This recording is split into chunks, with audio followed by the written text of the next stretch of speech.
Bueno, continuamos en nuestro programa. Ya estamos a punto de ingresar en la última media hora y tenemos, la verdad que la alegría de contar aquí en el estudio de Gillo Cantoni con Diego Príncipe, presidente de Madexa y además integrante del directorio del Puerto La Plata. Diego, ¿cómo estás? Buen día. ¿Qué tal, Darío? Buenos días. Gabriel, un gusto estar con ustedes. Bueno, saludo a toda la audiencia del programa. Así que bueno, un gusto también para mí estar hoy acompañándolos en esta mañana.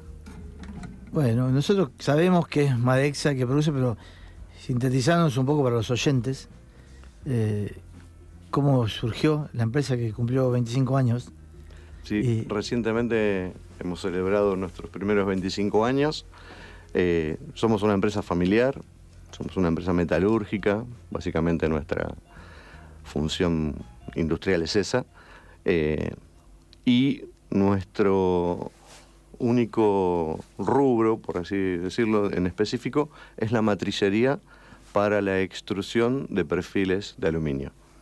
Somos el principal proveedor de esta industria, por eso digo, para que los oyentes puedan ilustrarse más o menos, todos los perfiles de aluminio con los que se hacen, por lo general, que es el producto más conocido, las aberturas o cerramientos de edificios y viviendas particulares, se realiza por un proceso de extrusión, que, si me permiten el ejemplo, es como hacer un churro, algo así, pero de aluminio.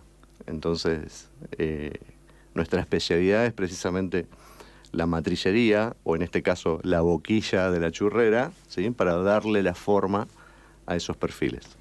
Y decías empresa familiar, ¿quién fue el iniciador de esta empresa o los iniciadores? Bueno, el portador del know-how es mi papá, y allá por el año 98, junto con él decidimos lanzarnos en este emprendimiento que, bueno, gracias a Dios maduró y hemos llegado a cumplir estos 25 años.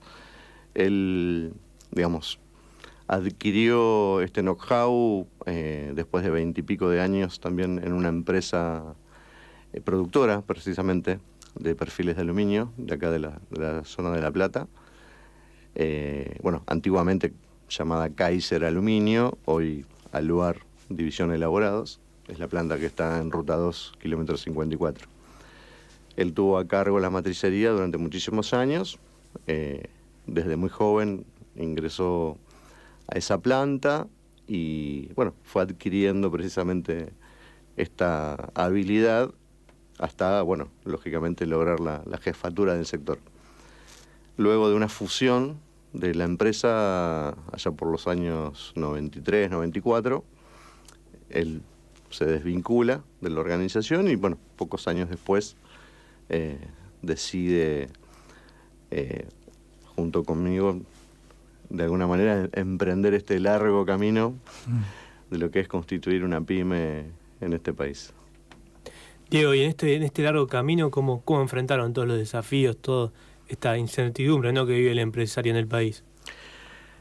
Y con constancia y sobre todo, mucho esfuerzo, ¿sí? Porque, siendo francamente honestos, nunca hemos encontrado un camino llano en el avance de todo este proceso.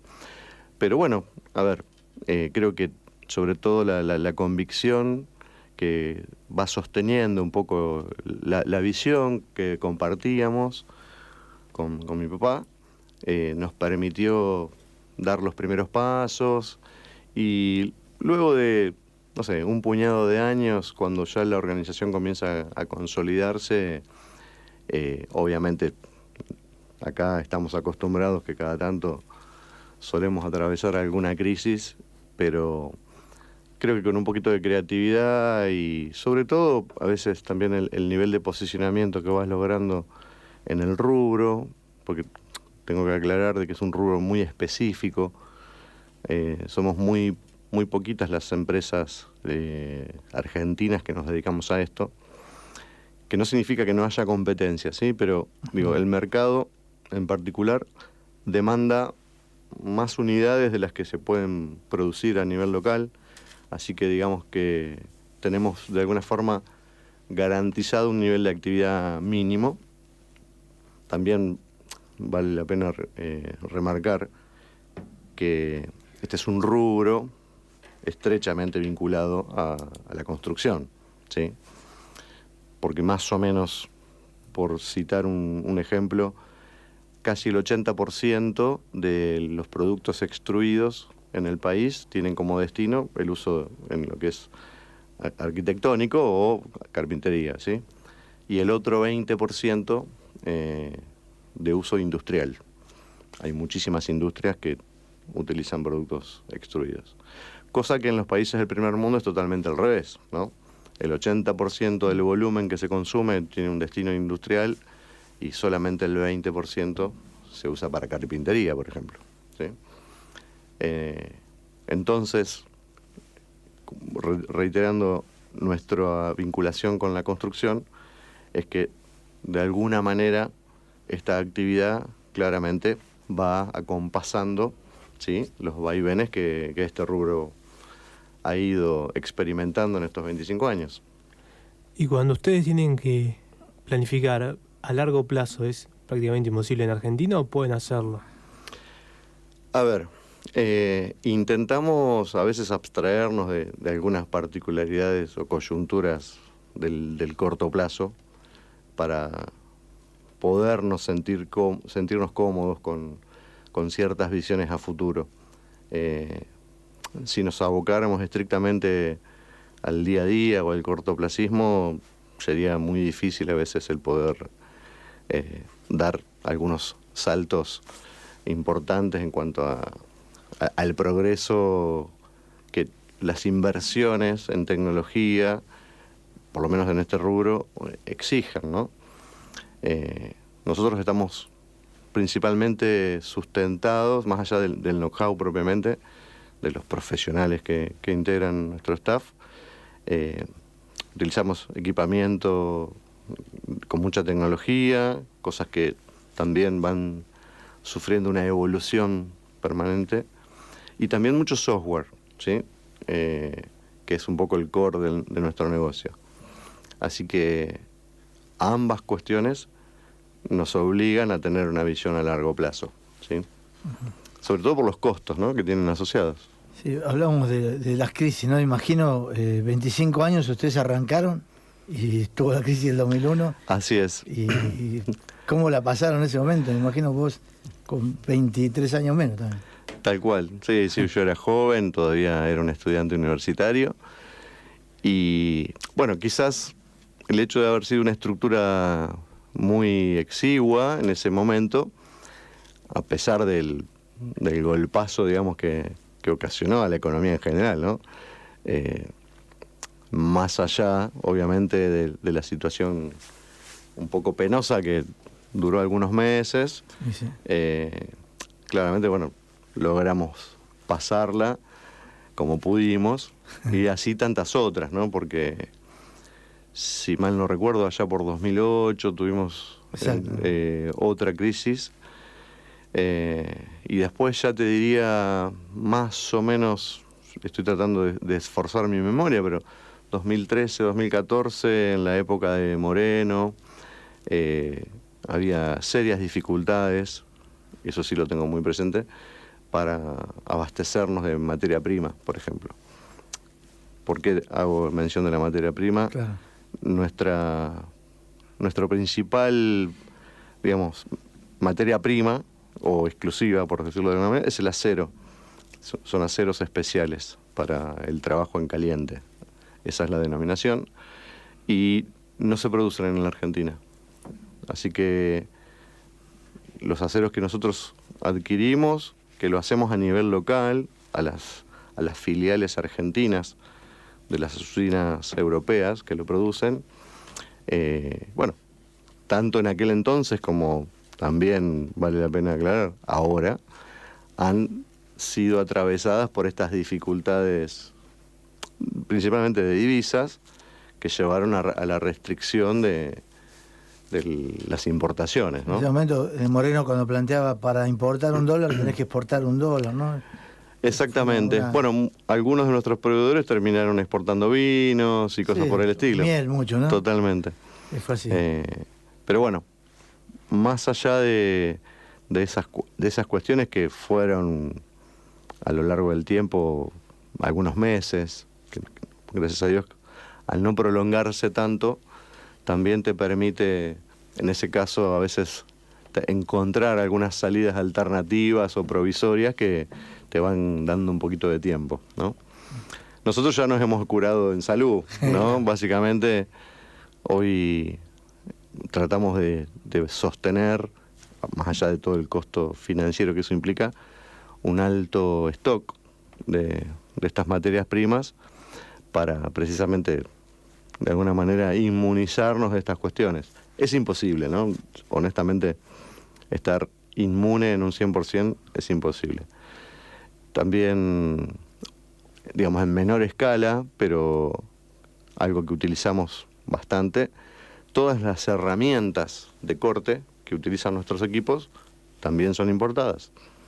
Así que en una segunda escala, claro, después del acero, vienen las herramientas, que esos son elementos de desgaste y obviamente tienen una reposición permanente. Lo mismo. De ahí, gracias un poquito también a la planificación que podemos hacer con nuestros proveedores, buscamos de tener medianamente ponderado los consumos a futuro, tratamos de tomar largos periodos de tiempo y eso les da previsibilidad a ellos también, ¿no? Y de esa manera tratamos de aminorar el impacto de cualquier demora. Sí hemos tenido algunas dificultades en estos últimos 2 o 3 años, post-pandemia en particular, quizás con algunos repuestos o cosas por el estilo, que si te pones a pensar a veces son de menor cuantía en cuanto a los montos, pero bueno, los criterios que a veces rigen qué se aprueba y qué no, los conocemos. Claro. Diego, vos también tenés una parte de dirigente empresarial, formás parte de la Calpo, del CEPBA. Me gustaría saber si cuando estás en contacto con empresarios, a veces surge esto de crecer, si están las posibilidades, pero prefieren no hacerlo para no tomar todos los riesgos que eso conlleva, no sé, contratar más personal y después tener un juicio laboral o invertir. ¿Cómo es? Mira, está un poco dividida, digamos, la hinchada en ese sentido. Todos los rubros tienen problemáticas disímiles, pero si me permitís, quizás no pasa por ninguna de esas cuestiones que vos planteabas. Hoy, y eso te lo puedo garantizar, porque realmente es el comentario clásico de cualquier tipo de estas reuniones, tenemos serios problemas con los recursos humanos. Conseguir recursos humanos, retener al personal ha sido, creo que en los últimos 3-4 años, el principal desafío que los empresarios tenemos. Sobre todo en el caso, y ahí sí hago autorreferencia, en el caso nuestro es requerida una formación que a veces lleva un poquito de tiempo y nos cuesta lograr consolidar, digamos, determinadas habilidades y retenerlos, ¿no? Sobre todo en la juventud, digamos, de menos 30, de menos 25, digamos, esa franja etaria es un poco la más compleja, digamos, de entender. No digo que esté bien o mal, ¿no? Simplemente es una problemática que estamos reconociendo en general todos los empresarios. Es como otra cultura, ¿no? Sí, otra totalmente. Relación con el trabajo. Así es. Hoy, digamos, por sobre todas las estadísticas, por decirlo de alguna manera, la preocupación o la queja lo encabeza eso. No es ni temas impositivos, ni de ventas, que sí los hay, esos problemas, pero pareciera que en cuanto a la magnitud, digamos, del impacto, terminan siendo menores, cuando históricamente siempre han sido los principales reclamos, ¿no? La presión impositiva, la falta de financiamiento. Bueno, en este caso no voy a restarle gravedad a la falta de divisas, ¿no? Claro. Más allá de que yo te mencionaba que de alguna manera, gracias a ciertas planificaciones, nosotros logramos manejar un poco la situación, habrá otros tantos que más allá de la creatividad y acciones que se han tomado, no han logrado resolverlo, ¿no? Y bueno, claramente hay muchos sectores que la han pasado muy mal. Digo, también en esto estás en contacto permanente con empresarios, vos sos empresario también industrial. La Plata se la cree como una ciudad administrativa de empleado público. Hay todo un mundo, ¿no? en empresas, en desarrollo, que por ahí no se ve tanto. Sí, de alguna manera es como lo dijiste vos, Gabriel. Claramente el peso, por decirlo de una manera, en el Producto Bruto generado de toda la región platense, sí, es el sector público el que mayor impacto tiene, seguido por el comercio y después por ahí viene un poco la industria, la construcción, más o menos está diversificado de esa manera, ¿sí? Pero yendo un poco a específicamente lo que vos me consultabas, la percepción, sí, la que más perdura es esa.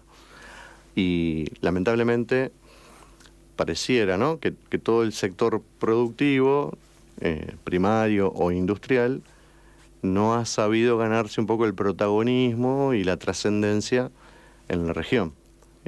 Creo que ese es un poco el desafío que también las instituciones tenemos, ¿no?, por delante.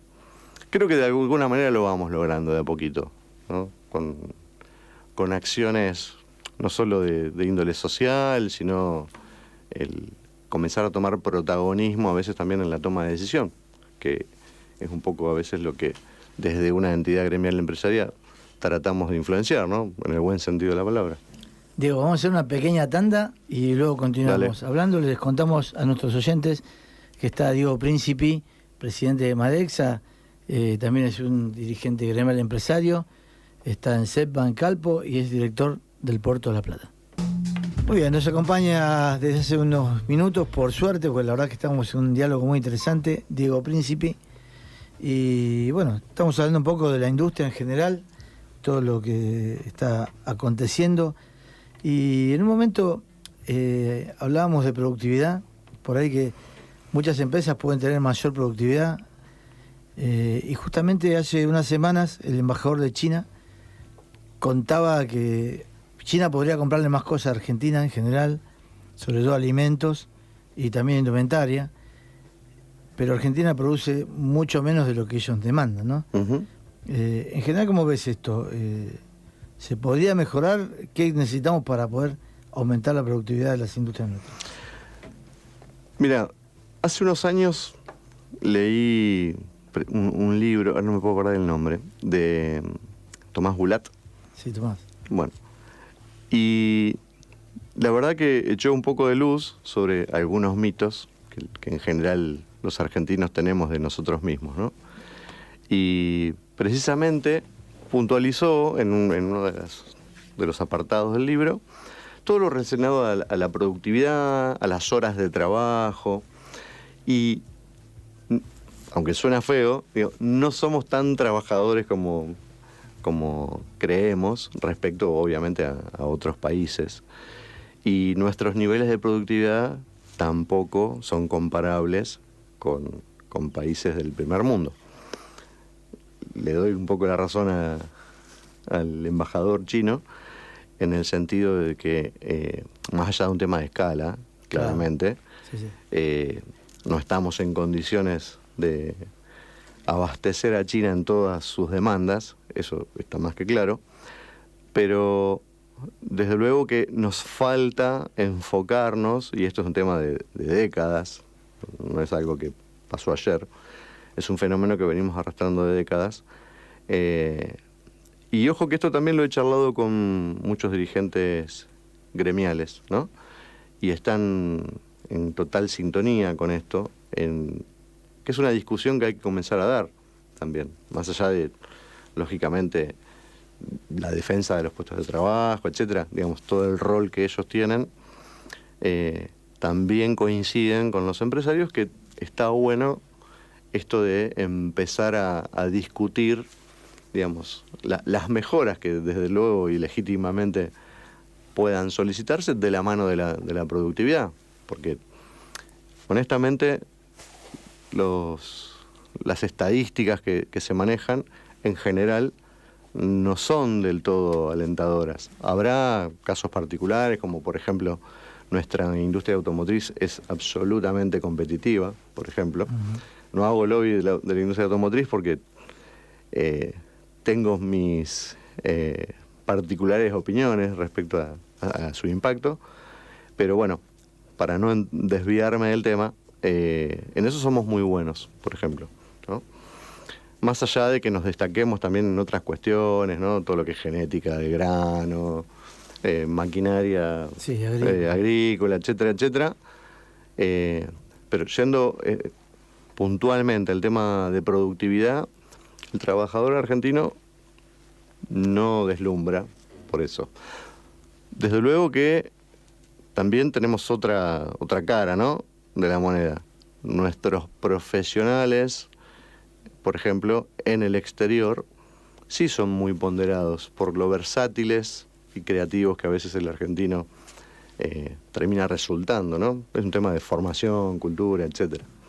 Que no habla de la productividad esto, ¿no? Sí, simplemente me refiero a la inventiva y el poder de gestión que se tienen en determinados puestos. Digo, a través de los años mucho se habló de revolución productiva, exportar más, desarrollo industrial. ¿Cómo ves o cuánto queda de eso solamente en relato y cuánto se lleva a concreto? Sí, desde que yo era chico recuerdo de la revolución productiva de un dirigente ya fallecido, ¿no? Pero todos los gobiernos siempre han tenido, en mayor o menor medida, acciones reales y concretas en pro de eso. Ahora, si tengo que, de alguna manera, evaluarlas como suficientes, te diría que no. No sé si desde el relato siempre se le ha puesto como un tema prioritario, pero desde lo fáctico, quizás los recursos que se han destinado claramente no han sido, y te diría que en las últimas 2 décadas sobre todo, no han sido del todo suficientes, ¿no? Argentina tiene una potencialidad enorme en un montón de áreas, y sin embargo creo que no estamos apuntando los cañones, por decirlo de alguna manera. Digo, y sin entrar en un debate ideológico, político, lo que sea, el famoso gasoducto que estamos esperando. Digo, hace 20 años que sabemos que lo necesitábamos, y no es una inversión barata, claramente, pero son 2,50 respecto a lo que a veces gastamos en otras cosas que son absolutamente improductivas.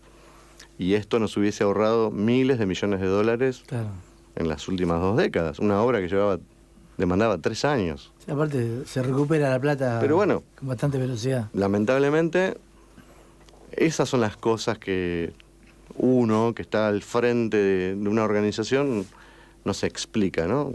Los criterios a la hora de la toma de decisión. Pero bueno, también es un poco culpa nuestra, ¿no?, de los dirigentes empresarios que, aunque estamos trabajando por recuperarlo, hemos perdido durante mucho tiempo el poder de imponer o de alguna manera poner en agenda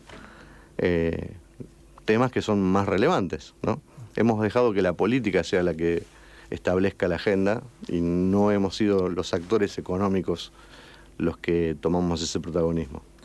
Ya nos quedan poquitos minutos, siempre se nos va volando estas charlas, pero quería conocer tu experiencia, cómo te sentís representando al municipio de La Plata en el directorio del puerto. Bueno, esta es mi segunda experiencia integrando el consorcio de gestión. lo hice ya en el periodo 2013-2016. En aquel entonces estaba en representación del sector empresario. Para mí fue una primera experiencia y muy satisfactoria. Y la verdad que me sentí muy honrado cuando el intendente me propuso asumir esta nueva responsabilidad, dado mi paso previo. Y lo hago con sumo orgullo y con la responsabilidad que eso implica. Es una responsabilidad con la que me siento muy cómodo. Estoy muy conforme también con la dinámica interna que se ha generado con mis pares de los demás municipios y de los sectores que también integran el consorcio. Y nada, intentando de alguna manera aportar mi grano de arena para que la región, porque claramente acá no es un tema de La Plata, Berisso o Ensenada, sino del conjunto, es más allá de las divisiones, digamos, de jurisdicciones que existen, creo que la región se tiene que ver como un todo, porque la verdad que La Plata y el Gran La Plata son los actores que hacemos a la potencialidad de la región. Y el puerto precisamente es una clara muestra de eso, ¿no? De un ámbito de coincidencia y de sinergias, y eso es lo que me satisface enormemente. Hay mucha expectativa en los últimos años y se ve un movimiento mayor en Tec Plata. ¿Y vos podríamos pensar en que esto va a seguir creciendo? A ver, todo este crecimiento va a estar supeditado a los típicos dos factores que siempre atravesaron a la realidad en este caso de la terminal, ¿no? Una es, digamos, la abrupta caída del comercio exterior que el país experimentó en los últimos 12, 13 años. Esa terminal se proyectó y se planificó precisamente evaluando un poco el ratio de crecimiento que venía teniendo el comercio exterior y que por el derrame natural del aumento de esa actividad, que obviamente terminaba superando la capacidad de las terminales existentes, iba a ser absorbida por esta nueva empresa. Eso no sucedió y hoy, digamos, lo que ha ido primando, como de alguna manera vamos a llamar el efecto que sí podría potenciarlo, es ahora ya básicamente un tema de política y de decisiones políticas, ¿no? Sé que el gobierno de la ciudad quiere sacarse, digamos, una de las terminales que hay en aquella zona y no continuar renovando esa concesión, y obviamente por ley transitiva esta sería de alguna manera beneficiada con esa decisión. Eso desde lo teórico. Después hay cuestiones que tienen que ver ya con intereses particulares de los operadores de las otras terminales, que también son socios de las navieras. Es un tema, digamos, con una diversidad de intereses que lógicamente están muy por encima de nuestro propio país. Así que entiendo que a la larga o a la corta esto se va a terminar dando, y desde luego creo que todos desde la región venimos trabajando para que nos encuentre en ese día preparados de la mejor manera. Bueno, nos pasamos unos minutitos. Te agradecemos mucho, Diego, tu presencia. Realmente Bueno, agradecido soy yo. Es muy bueno hablar con la gente que produce y que arriesga todos los días. Y despedimos así también a nuestros oyentes. Hasta la semana próxima con más Serindustria Radio. Como siempre, los invitamos a nuestra página www.serindustria.com.ar todo el tiempo, y sigan escuchando radio, que siempre hay muy buenas propuestas.